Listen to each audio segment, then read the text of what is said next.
Hey, my name is John Fleischman, and I'm going to show you how I film and photograph weddings.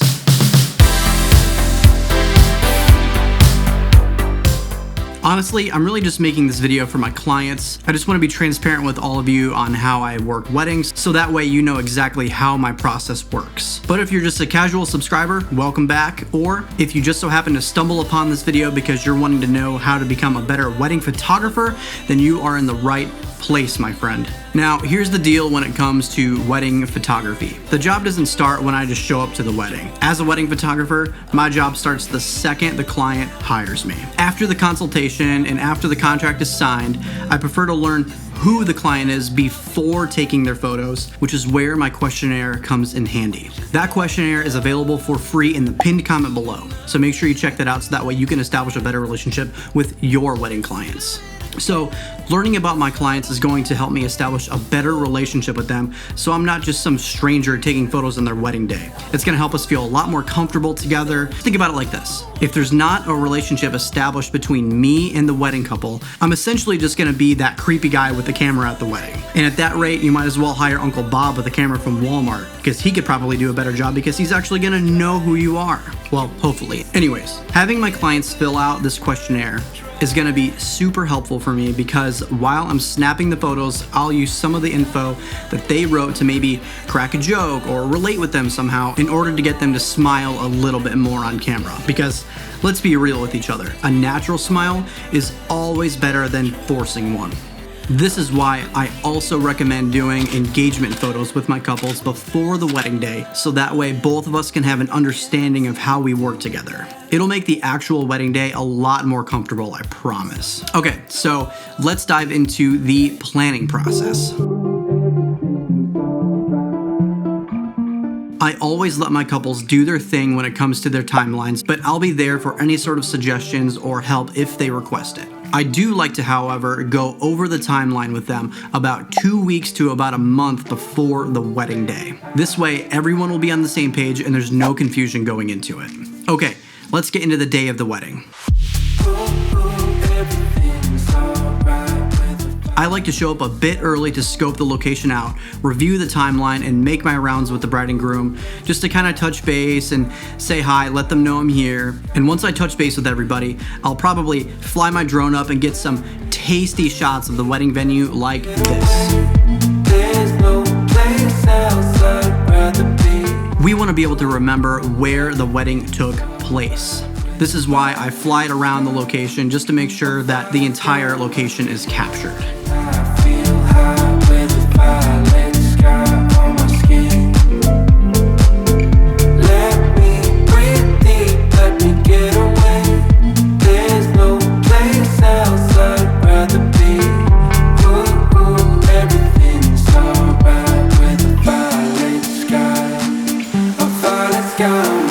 After that, I'll most likely head over to snap some details of the wedding's decorations. For these photos, I like to use my 35mm or my 100mm macro lens for the best details possible. For those of you that don't know what that means, 100mm is like really, really close and tight, so that way the shots will look like this.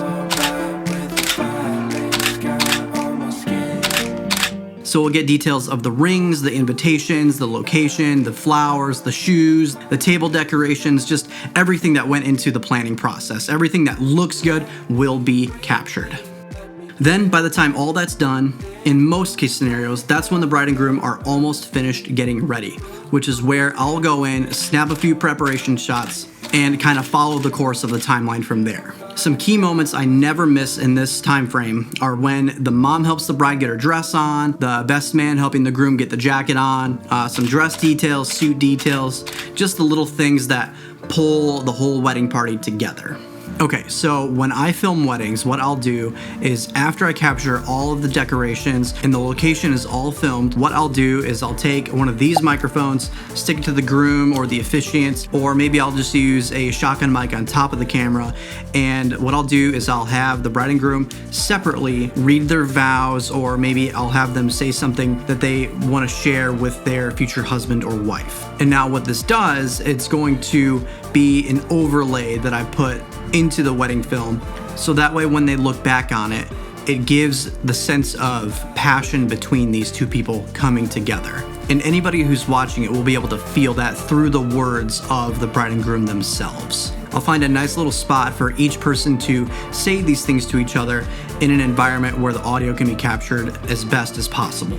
Okay, moving forward, I'll try to find a good spot to do a first look. Typically, I look for double doors, a shaded area for the first look to occur. First looks can occur with a bride and groom, or maybe the bride and her dad, or another significant family member. It's best if I have a second shooter with me during these shots, because then I can get the reactions of both people during the first look.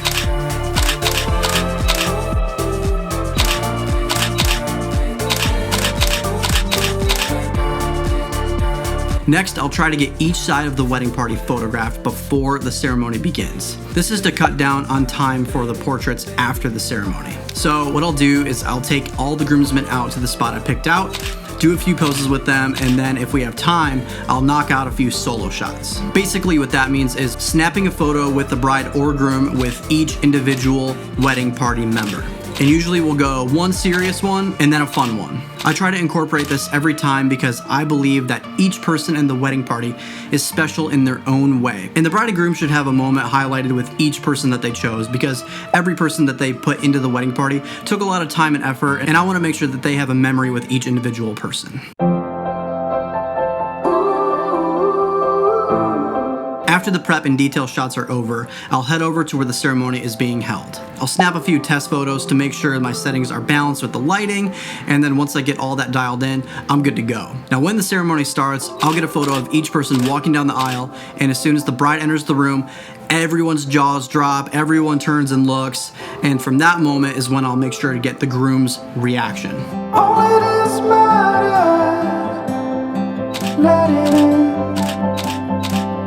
If I could, I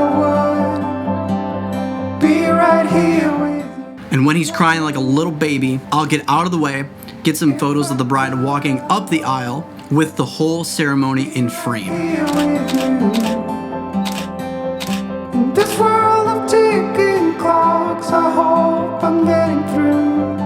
From there, I walk around finding good angles to shoot, waiting for the main moments to occur, like the exchanging of the rings, reading of the vows, eating a PB&J sandwich, planting a tree, whatever they have planned for the ceremony.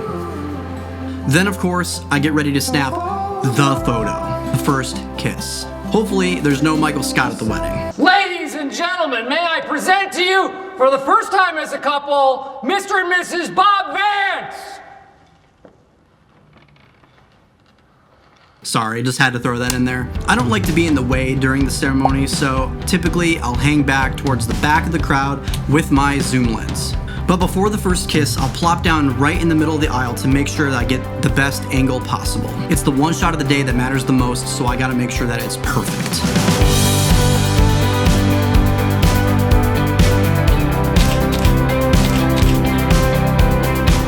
Once I get that perfect shot, I like to snap a few more of the couple as they walk down the middle of the aisle and make them kiss again. This way I can get all of their guests in the photo as well, and it usually turns out really great.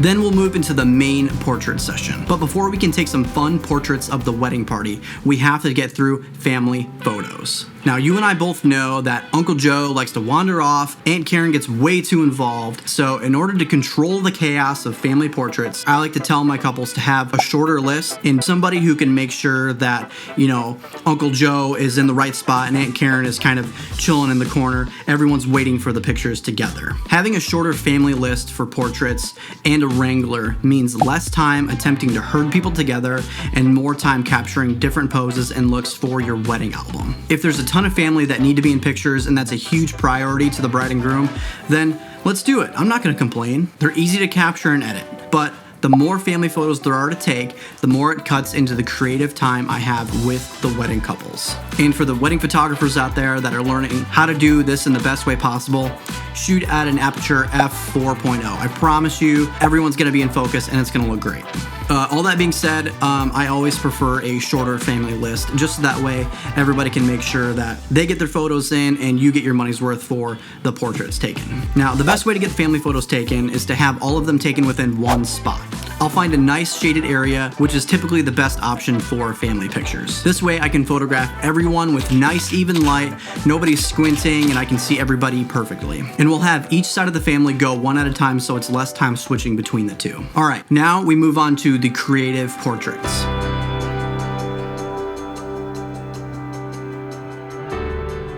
This is the wedding photographer's time to shine. I like to start by getting the entire wedding party lined up like they were at the ceremony and get a few formal shots. Then I like to move the bride and groom up to the front, do a little kiss and dip for everyone to see and cheer for. After that, I'll have everybody walk towards me like they had a little bit too much to drink. This way everybody starts to feel a little bit more relaxed with everything, so that way the rest of the time taking portraits is a lot more enjoyable. Now this time is gonna fly by, so I try to have all these photos mapped out ahead of time. After these group shots are taken care of, say goodbye to the bridesmaids and the groomsmen, and I'll take the rest of the time to focus on the bride and groom.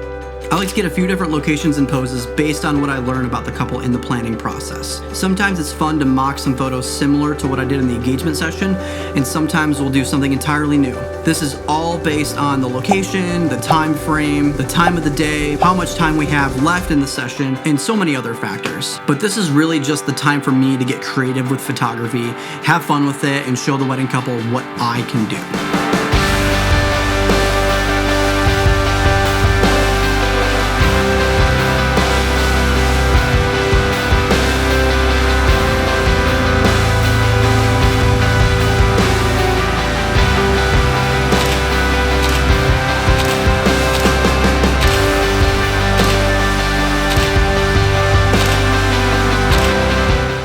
So now that the intimate portrait session is done with the bride and groom, it's time for the party.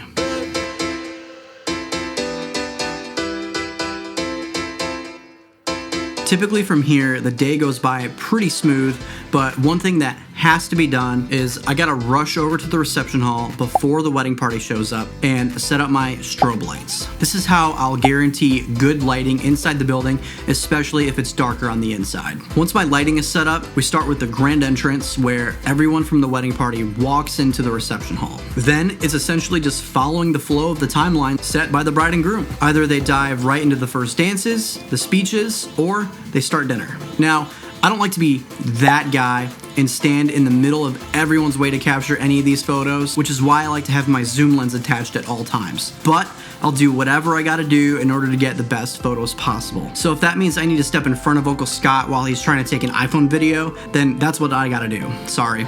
After the main events are done, everyone's gonna hop onto the dance floor, and that's when I like to roam around and try to capture the guests having the time of their lives. As the wind blows through my window, I remember it all so well. Winter came so fast that year, and just outside a cheap motel, I saw you stand. Now, to add a little bit of extra spice onto the day, I'd love to bring my wedding couples out one last time for sunset photos. The lighting is usually perfect, everyone has started to wind down and relax from the day, they've had a couple drinks in them, and you know, it's just the perfect way to end a great day. Oh, we try to pick up the pieces. Two hearts that will never be the same. Back in early December. My goal as a wedding photographer and filmmaker is to capture the best moments that the bride and groom will cherish forever. So that's how I shoot weddings. If this video helped you in any way at all, please let me know in the comment section below. And if this is your first time here, don't forget to hit that subscribe button and smash that bell if you would like to see more. Thanks so much for watching.